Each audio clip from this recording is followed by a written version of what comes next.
Hey everyone, I'm back from the travel and a couple of days out of town, basically 1.5 days of, I guess, a break from fasting. Although something I realized was, although it would have kind of been rude at the restaurant I was at when I was out of town, um, during the potlucks and the group gatherings, I could have possibly just continued fasting.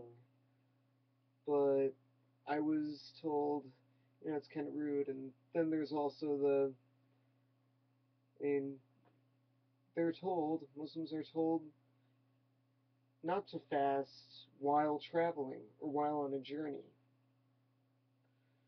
So, and in fact, there's even a story in the Quran, from what I know, I might be wrong, but I looked it up on the internet a couple of days ago. So it must be right. Yeah, okay.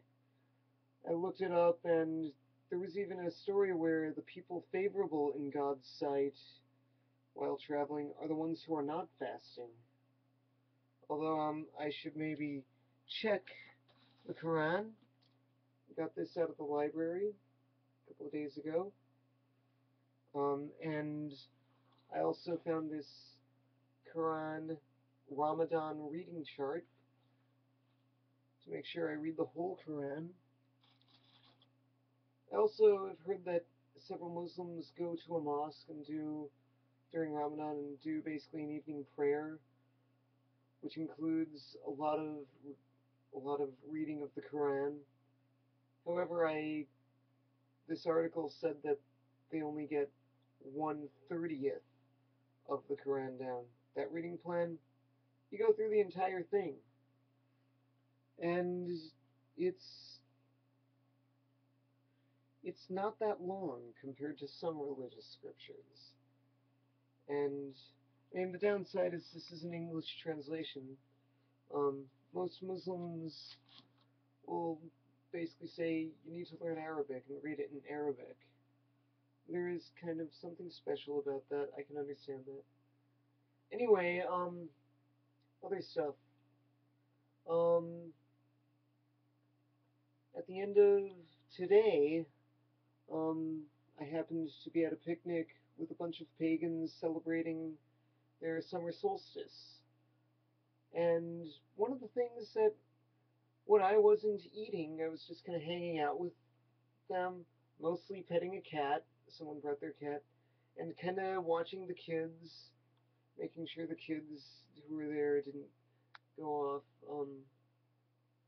No one really noticed that I wasn't eating, and I mean, it was someone else who already knew basically brought it up in conversation, and it was kind of on a separate topic, and that other person responded by saying, "Well, you're just a child of this generation."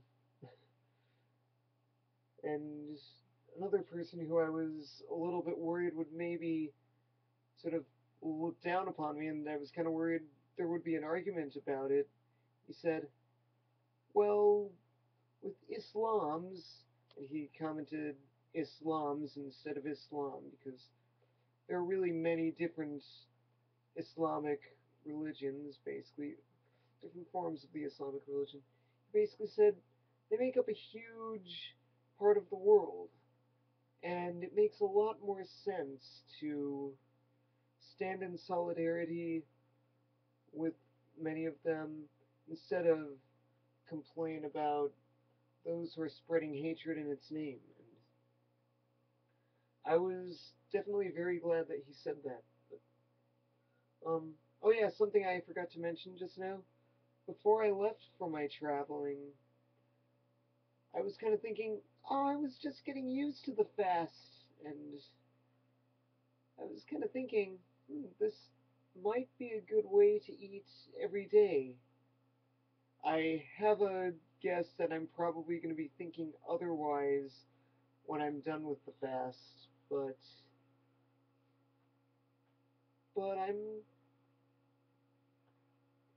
I think I find a lot of it enlightening, and I really like what I'm learning about Islam. Although I can definitely say that it is also a very challenging religion. I mean, it's a lot of work, and yeah. Thank you for watching. Allahu Akbar.